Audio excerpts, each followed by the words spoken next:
Welcome everyone to episode 3 of the Applesauce Podcast, the only gaming podcast where we say right off the bat, fuck the alt-right. Fuck them. And fuck anyone who associates with Gamergate. Fuck them. My name is Vic, and joining me today as always is my partner in crime, my co-host Manny, and this is kind of a little bit of a reach here. Are you a progressive philosopher? Because you remind me of Alan Lightman. What is going on, baby? How's it going, man? Yeah. Sunday again, same old, same old. Sunday. Yes. Not just any Sunday. Cinco de Mayo. And today I saw Coco, and bro, destroyed me. Tears at the end of the movie. Okay, but are you like one of those people that celebrates it just to celebrate, or do you know what it is? Listen, man. We're both Mexicans here, right? Native We gotta take a Native American. We gotta take what we can, right? Mm-hmm. Cinco de Mayo. I know it's not truly the Mexico's Independence Day, September 16th. But yeah, Cinco de Mayo. I don't really celebrate it, but I'll take any win that we can. Honestly, I don't think anybody actually celebrates it over there. Yeah, either way, it's fun to just have some sort of fun. It's like the Irish holiday. What? Which one? Really? St. Patrick's Day. Oh my God. I have no idea why I didn't think of that. So we're just gonna discuss a bit of news from around the industry and talk about any games we're playing and our thoughts on them. So the first story that I want to talk about, right, it happened earlier this week. It's concerning two people from Kind of Funny Games, and that would be Greg Miller and Andrea Renee. Mm-hmm.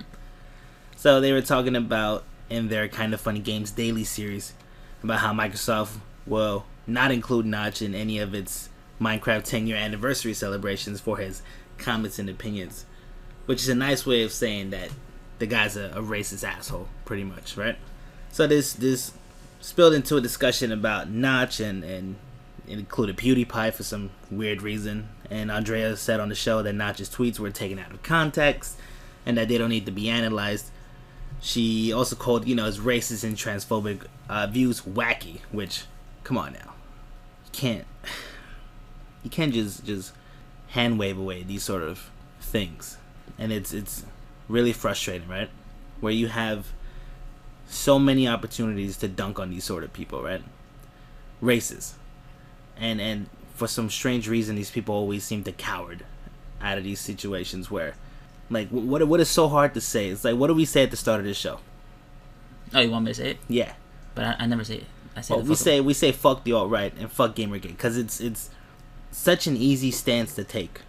But I remember when Tim Schafer from Double Fine, yes, he on stage was saying fuck Nazis, right? Yes. And a lot of people were out there on the internet and they were saying what a brave thing to say. That's not a brave thing to say. That's not, I mean, I commend him. Absolutely. But I'm commending him because nobody else is saying it. That's true. And I don't know, I don't understand what's so hard about just saying fuck these sort of people. What is it about these sort of internet celebrities that just make people go to bat for them? You don't want to burn bridges, I'm assuming? It's not a bridge that I want to have. That's not me. I mean, we're nobodies right now. Yeah, absolutely. Listen, it's easy for us to say this right now because we're nobodies. Even then, man, I doubt that I'm gonna change my morals just because I don't want to burn a bridge.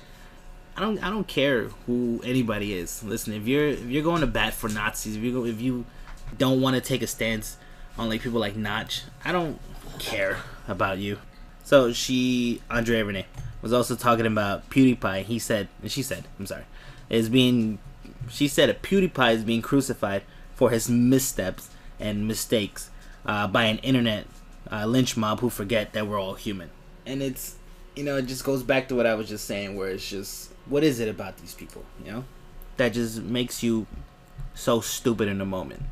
And Greg Miller was, he came out and he apologized, and it seemed like it was a good apology. He said that he's gonna take time to reflect on what he did wrong and how he plans on moving forward and making sure that his stance isn't muddled by anything. You see, my problem with Greg Miller was that he had a chance there to just nip it in the bud and say, listen, Andrea, what you're saying is beyond stupid right now.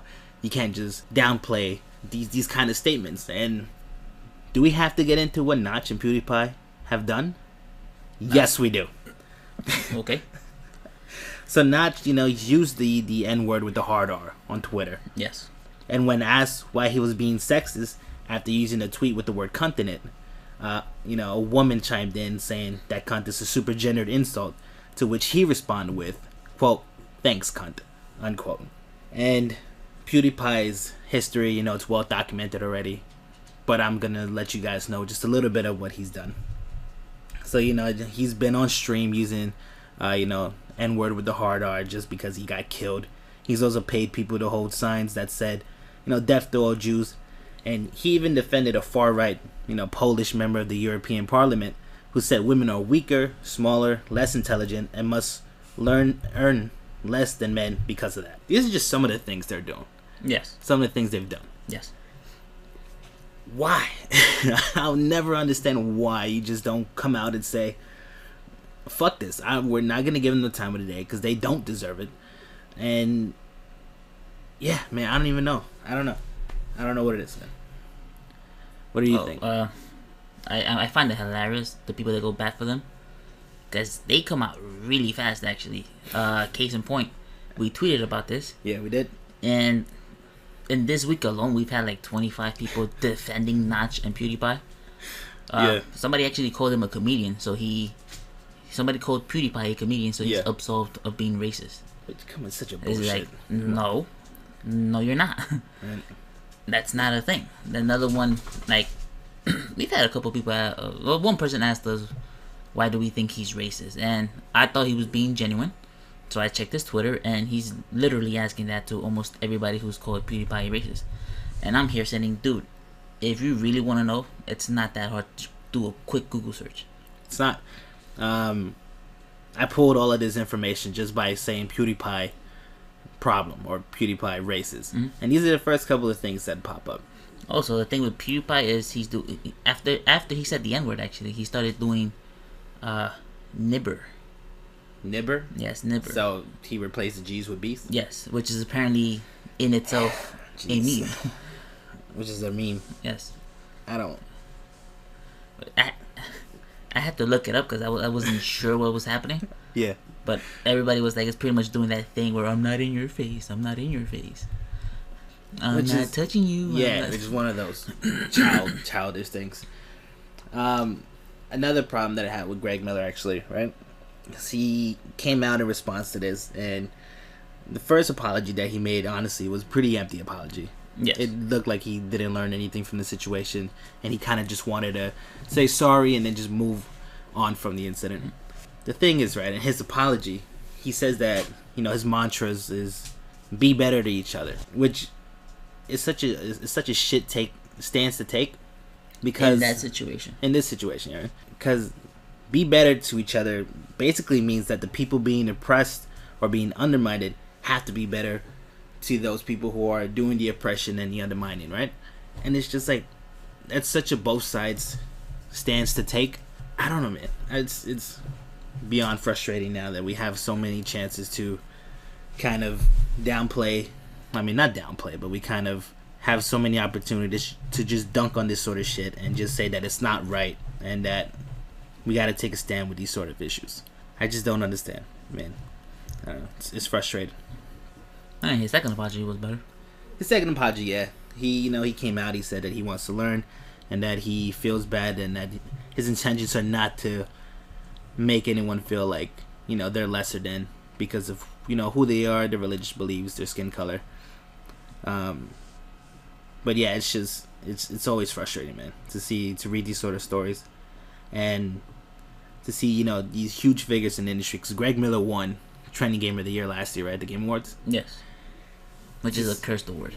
Right, everybody who's won that, It's not that good. Not that good.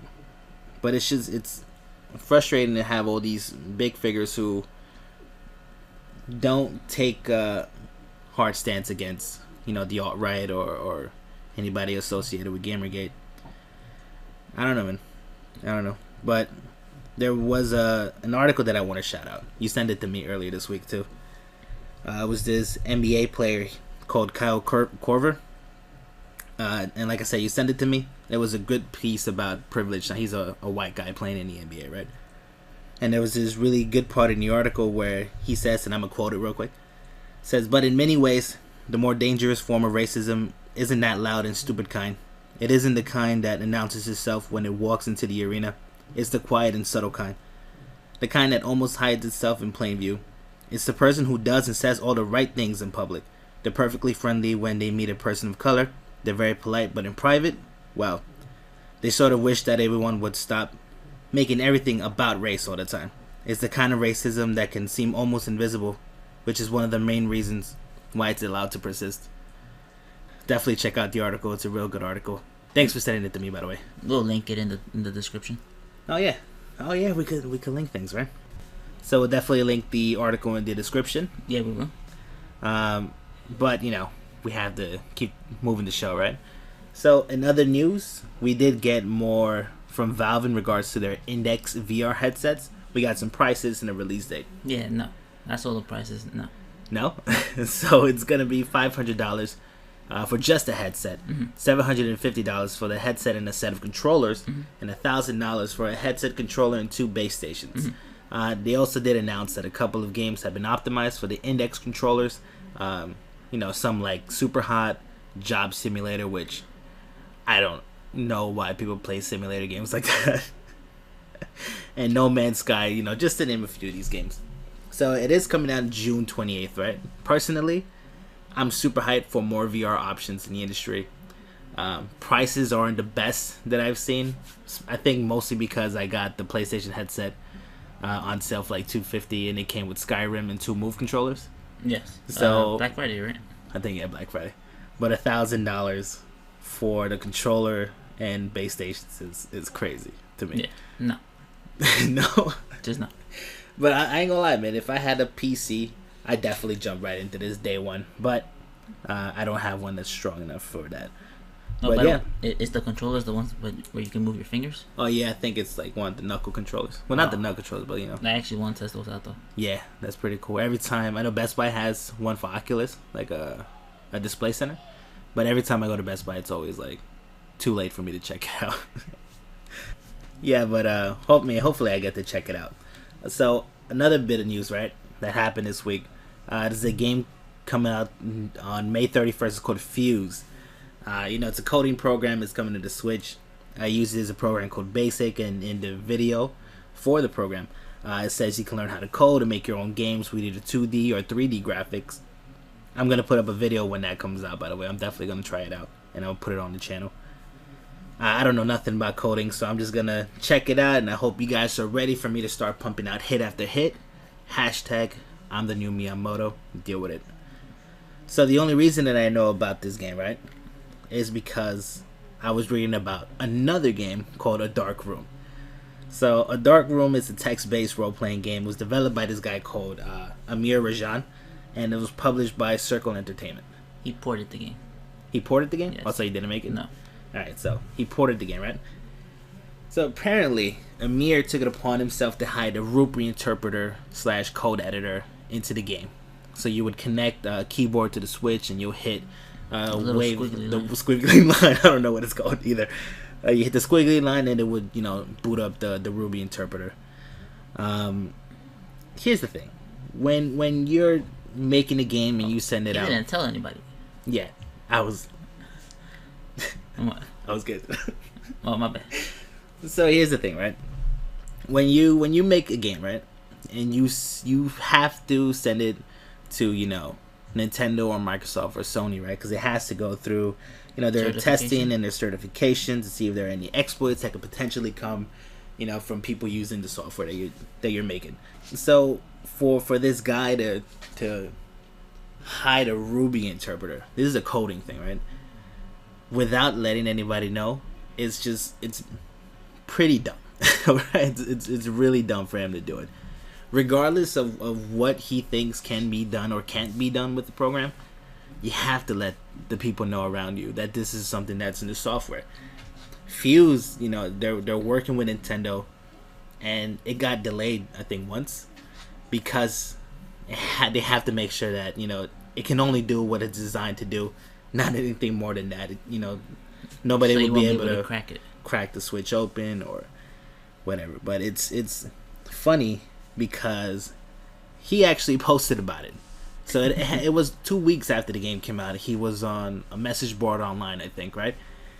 He was saying, by the way, guys, if you connect the keyboard to the Switch and you hit the little squiggly line, by the way, what is that squiggly line called? If you hit the squiggly line on the keyboard, it's gonna, pop up the Ruby interpreter. But please keep it on the down low. I don't know what he was thinking, right? You don't ask the internet to keep anything a secret if you're the developer of whatever, right? So, obviously, all these things happened and it blew up in his face, right? It's actually called squiggly. It's called a squiggly? Yeah. There's no way that's a thing, man. I'm on a website that says, alternatively referred to as squiggly or twiddle. The tilde. That's what it is. The tilde? Tilde. I'm gonna call it the squiggly line. Honestly, I think people would know way more if we called it the squiggly line. So, he did say that he just put it there because he wanted, young people to learn how to code, and older people who kind of fell out of love with coding to kind of refine it again. But there's so many ways you can go about that. So many different ways. If you wanted to, just make a Ruby interpreter or make a Ruby program through certification through Nintendo and then set it out on the Switch. I'm pretty sure there might be some complications with making that, right? But either way, it's possible. Just don't hide anything in your games, guys. Please. Just do everything right and just do it. Just don't hide anything from anybody. So it actually got Circle Entertainment into a little bit of hot water with Nintendo as well, which is unfair to them too. Honestly, this whole thing was poorly thought out. I don't know what he was thinking, but listen, Amir, just do better next time, okay? I mean, that's if he gets another opportunity. If he gets them. I don't think anybody would be that willing to work with him again. And guess who's back in the news this week? Randy Pitchford? Yes, but that's not what we're talking about right now. Okay. We will. NetherRealm Studios is in the news this week again in regards to their work culture. So Variety.com reported this week that 100-hour work weeks and rampant transphobia and sexism were commonplace in the studio. And a former employee said, quote, check this out, said, I heard from multiple people that a cabal of male employees had nicknames for all the women in the office, including Silver Fox, DB, which is, dyke bitch, and Morph in reference to a trans employee.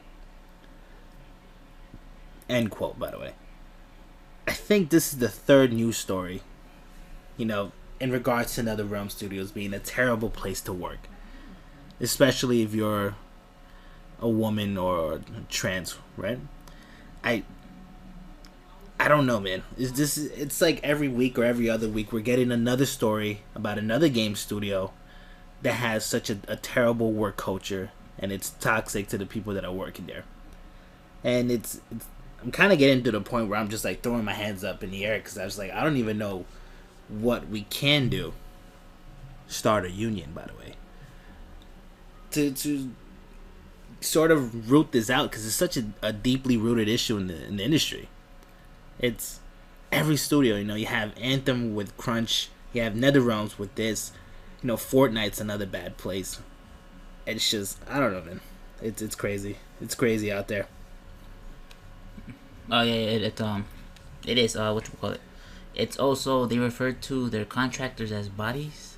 Bodies? Yes, in their last article too, because it's actually been two weeks now, right, back to back with Variety and US Gamer. I think so, yeah. Yeah, and at least now we know why they hired Ronda Rousey. Right. I mean, yeah, if they were okay with all this shit happening in their studio, they're definitely fine with what the things Ronda Rousey's been doing.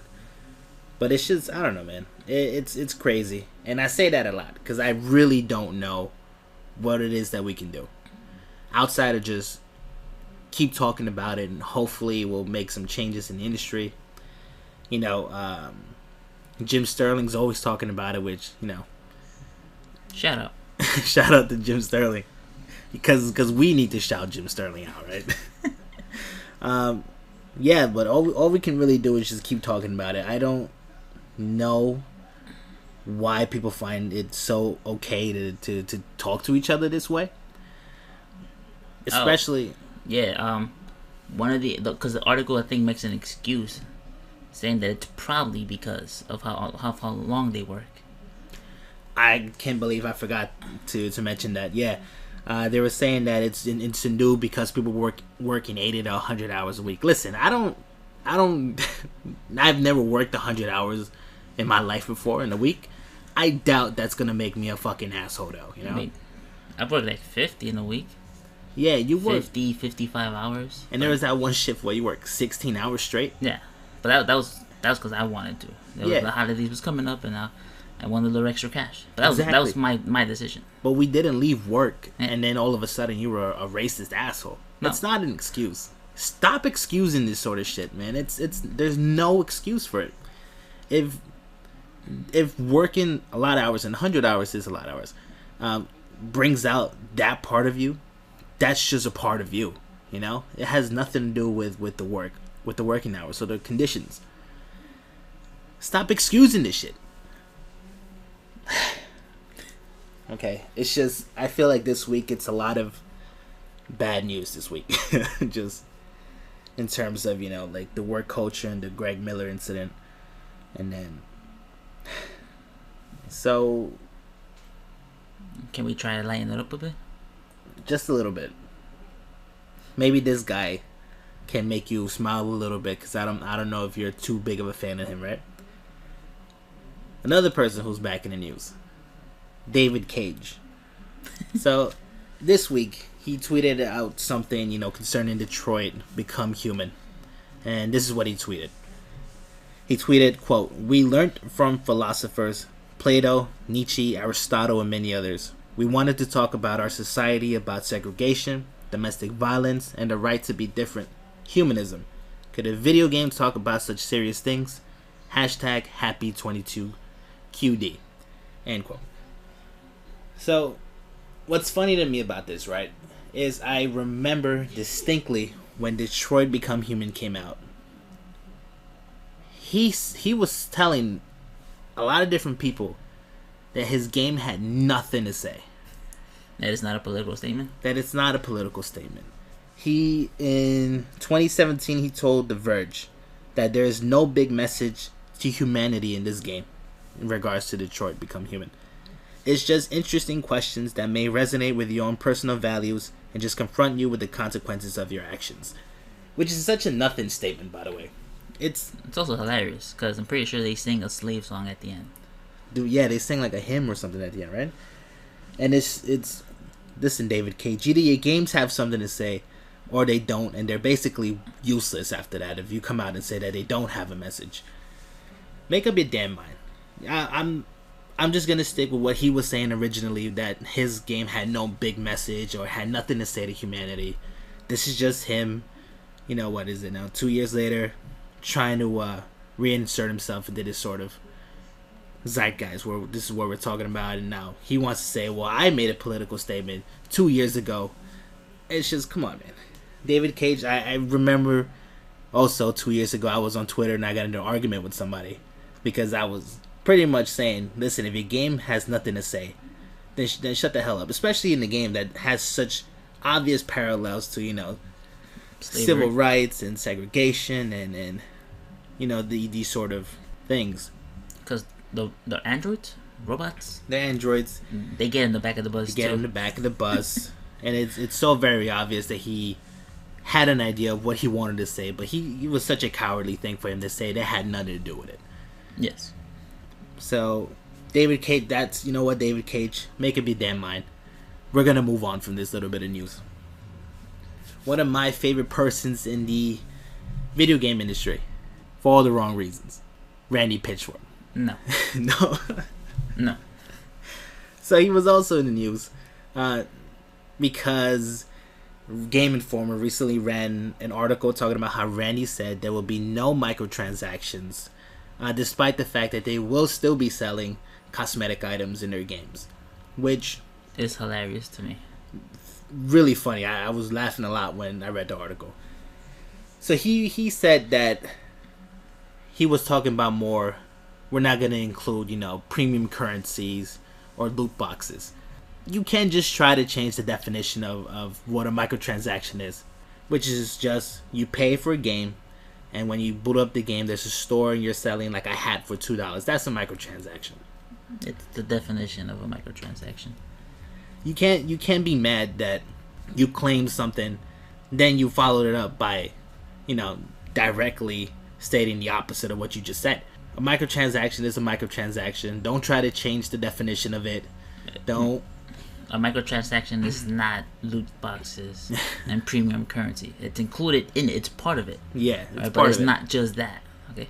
Yeah, Randy, man. Are you gonna get Borderlands 3? No. No. No. I mean, I think I might still get Borderlands 3. I will not.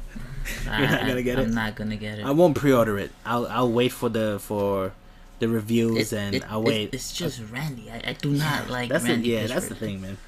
Did you also hear when somebody asked him that they wanted to see Borderlands on the Switch? His reply was, "I wish that could happen." Yeah, it's like, you're Randy Pitchford. You're the head of Gearbox, right? You can make it happen. Why are you saying that like he has no power to do it? I mean, you did it for the Vita. Listen, if you could get Borderlands 2 on the Vita, you could get a Borderlands game on the Switch. You can get 1 and 2 on the Switch. Yeah. Especially if he wants to see it as badly as he's claimed that he wants to see it. There's also the thing with Claptrap. The voice actor for Claptrap's not coming back. He's not coming back for Borderlands 3? No. He said that they didn't want to pay him. But that's also part of it. Claptrap's like one of the most iconic parts of that game. No, don't tell me. This what the tweeters happening. God damn it. Randy, please pay Claptrap. Come on, we want him back in Borderlands 3. Because I will get the game eventually, if not day one. There's also the other guy, Troy Baker. Troy Baker. He's also not reprising his role either. Because of Randy? Yeah. Well, I mean, I think it's because of Randy's. I'm assuming that it has to do with pain too.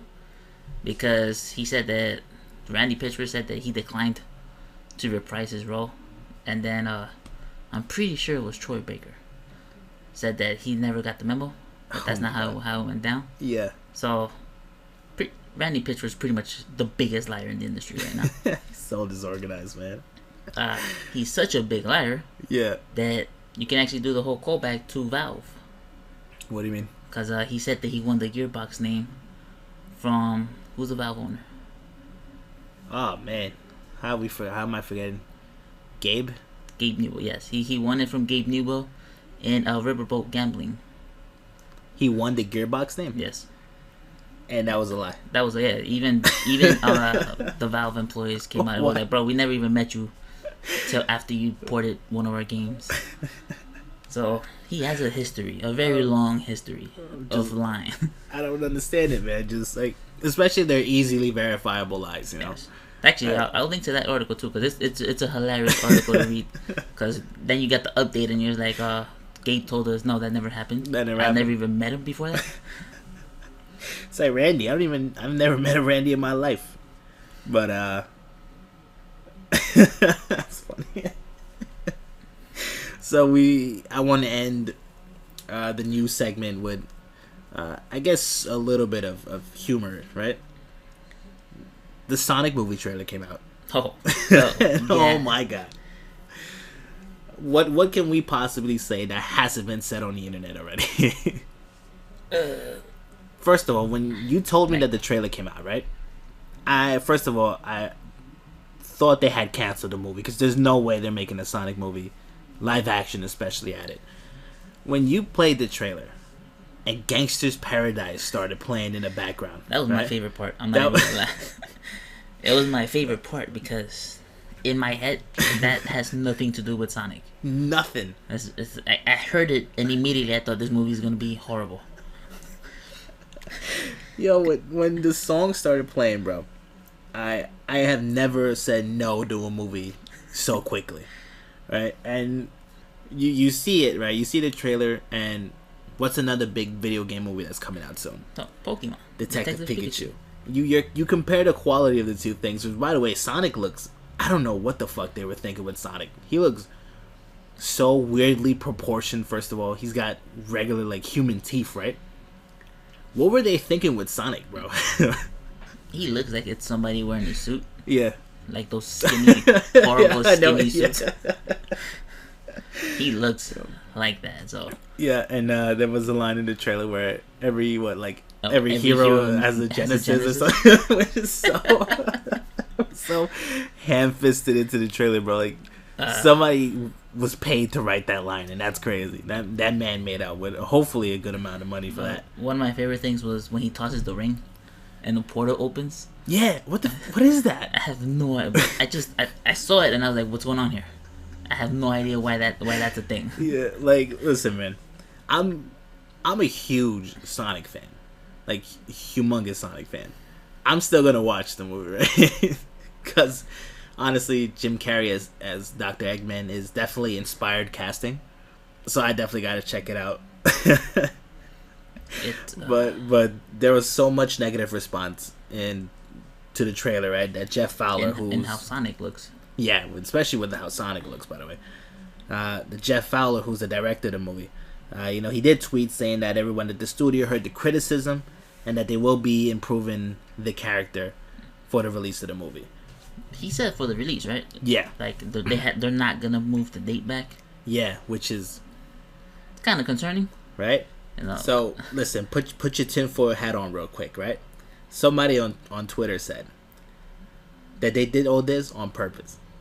They released the trailer with a terrible looking Sonic, so that way it'll get people talking about the movie, and then you'll have Jeff Fowler come out and say, we heard the criticisms, and then the next time we see the movie, we're gonna see it with the Sonic that was always in the movie to begin with, right? Hey, listen, if they don't move it back, right, and they do fix a lot of the scenes, or all the scenes with Sonic, with a new model, hey, listen, I'm no conspiracy theorist, but I'll believe that. Or they could just kill their employees with crunch time. Or, God, I didn't even think about that. You would have to re-edit, remodel, and everything. We were just talking about crunch time in regards to video game development, and now we'll probably hear about crunch time in regards to the Sonic movie, right? One or the other. Either way, the trailer it didn't even look good, honestly. It didn't. I thought Shadow was gonna make an appearance because Gangsta's Paradise was playing. I was hoping. Right? I was hoping Shadow was gonna like when the chorus for Gangsta's Paradise hit. I was like, "Yo, where's Shadow?" Can't wait for that. It did not happen. Right. Upsetting. Yeah. Also, they see the Flash, Sonic. Sonic. Yeah, because of how he stopped time, right? That's not how the speed works. not to my recollection. So funny. But it's not only that. His like fur pen needles they stick electrified. Does he have the speed force in him? Oh wait, they have a static going through him. Yeah. Because Dr. Eggman puts it in his mouth. And it shocks him. It shocks him, right? So that's also fun. Like it's just like so bad, bro. Like there's so much that went wrong in that trailer. Everything, all of my fears came true when I saw the trailer. And I want to see it just for how badly it is, honestly. It's just like it's sure. that train wreck you can't look away from. It's also a train wreck you see coming from a mile away. Yes. And you want to be there when it happens. But hey, by the way, Detective Pikachu, we pre-ordered the tickets already, right? Oh, definitely. Day one. Day one. Yeah. No, not day one. Day two, actually. Saturday. Oh yeah, Saturday, right? Opening weekend. We'll just say opening weekend. Opening weekend. I'm beyond excited for that movie. By the way. Oh, definitely. I might do a little podcast for that, just to give our thoughts on the movie. Thoughts, maybe. I'm not really good with giving thoughts on movies, though. I ain't gonna lie. Mm-hmm. If you ask me today, it's not even a thought. It's just like, let's talk about the movie we just saw. So we should include other people. We might actually. It's next Saturday. School's over. We might include some people. Right. So, because if you ask me right now to tell you what happened in Roma and my thoughts on it, God, that movie's so complex, bro. I would not be able to tell you anything that happened in that movie. Let's see. I think that about wraps it up for the news segment, right? I can't think of anything else, actually. Nothing. Nothing. Well, nothing. there was some more information in Fire Emblem 3 Houses. I haven't read it. Yeah, me neither. So why bring it up? Because there was news, and just in case nobody knew that there was Fire Emblem news, there is. So definitely go check it out. It looks like there's gonna be a lot to the game, by the way. because I just like skimmed through the article just to see the length of it. There's a lot of information out there now. Yeah, so definitely check out all the news with Fire Emblem, which also I'm super hyped for. So outside of that, it was a very newsworthy week. Yeah, definitely our longest segment in regards to news. Mm-hmm. So now, all right, on to the next segment. Thanks. So we're gonna close the show out on games that we're playing, right? And I caught the bug, right? I finally decided to fire the game up and see what it's all about. Apex Legends, right? So, in case, because you look a little confused, Apex Legends is a battle royale game. Another one? Yeah, it's another one. By the developers of Titanfall, with Respawn. The game is a lot of fun, bro. Listen, we haven't played together for various reasons. But the game, I'm playing as a character called Bloodhound. The game's a lot of fun, man. There was this moment, right, where I jumped off a mountain, chased a guy through a house. You know, he went into the house one way, I went in the opposite way. I cut him off and I killed him. Action movie style? Action movie style, bro. I felt like John Wick. Right? I ain't gonna lie, man. When I first heard the talk about the game, I was like, yeah, it's just one of those overhyped games that's coming out, everybody's playing. But no, the hype is definitely real, right? But unfortunately, I didn't play as much as I wanted to, right? So I'm not gonna talk too much about the games that I've been playing this week. But I know you were playing Sea of Thieves. Yes. What's going on the new with Sea of update? Thieves? I have not. The update was pretty big. Yeah. That's a story mode. Mm-hmm. I have not been able to find it though. The story mode? Yes, because I'm pretty sure somebody has to give it to you. I have no idea who it is, and my crew are idiots. So we died because we went out of the map without knowing we had gone out of the map. You can leave the map. Yeah, but the water turns red, and you just die. You just what? Yeah, the boat sinks. You can't really help it. You die. You can't turn around and. You can, but we didn't know what was happening until it was too late. You guys thought it was an event. Yeah, we were like, what? And then I'm assuming that's what happened. Is that we got off the map because I didn't check where we were at. Yeah. But we were already close to the border of the end of the map. Yeah. And, that's pretty much what happened when we played Sea of Thieves. Yeah, because I heard that the story mode is somebody gives it to you, and then from there you kind of just have to figure it out yourself, right? That's what the people who played it said. Yeah. It is because, like I said, I haven't played it. I've done the whole fishing and all that. But outside of that, I've only played for like a day or two, so I haven't really been into the meat of it, Sea of Thieves. Yeah. I mean, honestly, bro, I had a lot of fun the first time I played. I don't know why I haven't played more Sea of Thieves, honestly. That's what the crew said. We need to play more Sea of Thieves. Though their complaint is that it gets slow. What do you mean? There's nothing to do. Yeah. That was actually one of my complaints when we first played it too. There's a low. Yeah, everyone's gonna meet it. Everyone's gonna see it eventually. Where you're sailing the seas, and you're not really sure what to do at some point. And a lot of people are gonna tell you, "Oh, the game is designed for you to make your own fun." But sometimes it is nice for a developer to be like, "Okay, here's an interesting spot. Go check it out."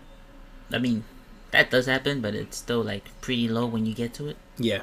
Because one of the things that happened to us when we were streaming, the crew and we got to an island with a volcano.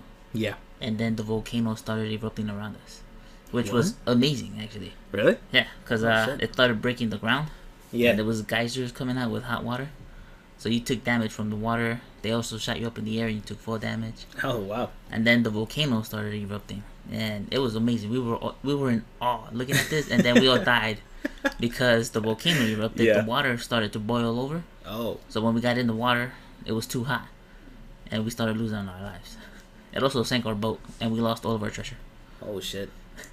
It was fun. That's wild, bro. That definitely sounds like a new thing because I don't remember seeing those. Yeah, nothing like that ever came remotely close to happening when we played. I just remember we found an island with like pigs on it, right? Yeah. And like 1 or 2 zombie or skeleton enemies. I think they extended that because the islands we went to had more pigs and the chickens. Okay. which is good because you have that mission where you have to collect them. Yeah. But those only like on specified islands. Okay. But now, like almost every island I ran into either had chickens or pigs. So they're trying to. I guess it would make the islands look a little more alive, right? Yeah. But then again, I mean, these are secluded islands. I wouldn't be shocked if I didn't see anything on it. That's true, but then it would be boring. Yeah, I guess it would be boring. And honestly, I love pigs, bro. You have no idea how much I love pigs. Anything else you've been playing recently? I play a lot, actually. I jump from game to game. Yeah. But I only stream like 1 or 2 games a week. Okay. So, besides Sea of Thieves, I've been streaming Dragon's Dogma more. I think you have any more thoughts about Dragon's Dogma? The same as always, but I'm finally getting to the end game because I beat it on the 360. Yeah. And then I got the Dark Arisen. Yeah. But I never got to the Dark Arisen part. I think it's called Bloodborne Island. Okay, so you never played the content from Dark Arisen. Got you. I also never really got into the end game like that because I got the end game and then you have to fight some dragon. Mm-hmm. But it's a whole event, so you're not gonna do much damage. But it's like if 1,000 people attack, then we might be able to take him down. And I think that's where I stopped playing. So I'm trying to get back to it so I can push my character. One of my things from yesterday was that I had a fight as a sorcerer. I made my character a sorcerer for the first time. Yeah. Never played a sorcerer. Don't know what a sorcerer is. Don't know what they do. God, you're missing out, man. Playing as wizards or sorcerers is so much fun in RPGs, especially if they're done right. See, you say that, right? But I did this at like level 50, and I'm assuming I'm towards the end of the game, because the sorcerers that I fought took me like literally 40 minutes to beat. I was in that one match for 40 minutes. Yeah. It got to the point where I was not doing any damage to them outside of my one spell. Yeah. And I was really, I did not want to restart it because it's a whole thing. So you didn't want to go through the whole thing again, the whole mission. I soldiered through that mission as a sorcerer, fighting 2 sorcerers. Wait, so this is the same character you've always been playing? Yeah. Oh, so you can actually change his class? You can change classes. I didn't know that, actually. So it's good to know. It was horrible. I hated the whole thing. It was one of my biggest regrets so far of the game. Wait, but so if you can change classes, can you create new classes? There's give me a second. There's the fighter, the strider, the mage. Yeah. Then there's people who use the longbows. There's a warrior, and then a sorcerer, and then there's three hybrid classes. Yeah. Which is assassin, magic knight, and magic archer. And so you can make these like Final Fantasy Tactics Advance, where if you learned skills from both. Okay, cool. They carry over to the hybrid ones. Nice. Everybody says the magic archer is OP, but it has to be. You have to make your character to get to that part. But I'm not like that. I don't really use OP characters. Yeah, I know. You like hampering your own experience for some reason. Apparently, if my stream yesterday is any proof of that, yes. Played 40 minutes of like the same match, same place. Yes. Yeah. Man, I don't know. I played some Apex and Rocket League, which, listen, man, sometimes my hands start shaking because I haven't gotten a game of Rocket League in that day. I should probably get some help on that, honestly. You probably should. But Rocket League was actually bought by Epic. I can't believe we didn't talk about this in the news. Right. But it was getting reviewed bomb on Steam because of it, and I think somebody made a subtle nod that they might take it out of Steam, but I doubt they will. Honestly, I feel like that goes against Psionic, their philosophy. But Rocket League is still a lot of fun, man. I got murdered like 7 times in a row playing singles. I just don't have that killer edge anymore. I gotta do doubles or triples. Also, I have been playing Final Fantasy 12. 12, the Zodiac Age, finally came out on Xbox One and on the Nintendo Switch. Yes, and I have no idea why I've never played this game before. Okay. Because it's like Xenoblade. The fighting, really? The fighting system is like Xenoblade. It's not turn-based? No. It's it's just like it's Xenoblade. Like Xenoblade, World of Warcraft kind of stuff. Yeah, there you go. Yeah. And I love the art style. That's one of my favorite things about the game. Wow. It's the reason why I wanted to get it. Yeah. Cause No, listen, I'm shocked because you don't normally like Final Fantasy games. No, so it's kind of weird that you're... I love the Final Fantasy Tactics. That's some of my favorite games. Yeah, but we're talking about mainline Final Fantasy games. Yeah. I don't think you've ever really been a fan. No, not too much. Yeah, so to see you saying Zodiac Ages is great, or good, it's pretty dope. Yeah, that's pretty much it. Outside of that, just have a bunch of eating games that I need to get through. Yeah. You know what? I also want to start showing some love to mobile gaming. I downloaded Blades, the Elder Scrolls Blades, which I heard is not a great game. Because of the microtransactions? Yeah, because of the microtransactions. But definitely, next week, look out for some different type of impressions. Either from Detective Pikachu or me playing mobile games. Because honestly, I do love playing on my iPhone a lot, actually. And you bought a new phone recently, and I think I...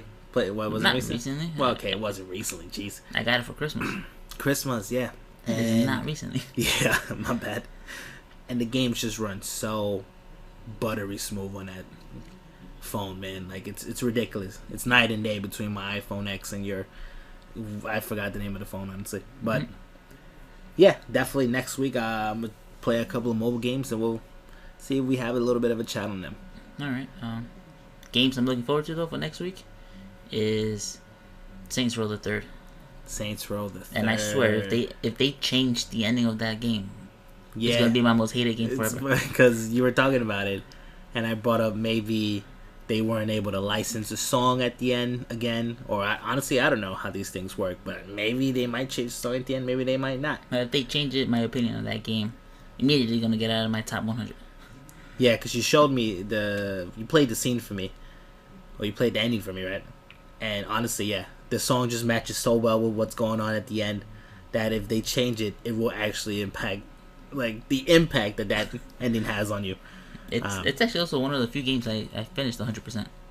Like, yeah, especially that sort of open world game. Yeah, for sure. I did all the missions, 100%. It's been done. It's a great game. Man, but I just... THQ Nordic, right, is the one. Koch Media is publishing it, though. Yeah, I think that's gonna be all from both of us. You have anything, any lingering thoughts you want to throw out there? Next week, Detective Pikachu, Saints Row the Third. Saints Row the Third. That's another game I'm forgetting. And I will remember.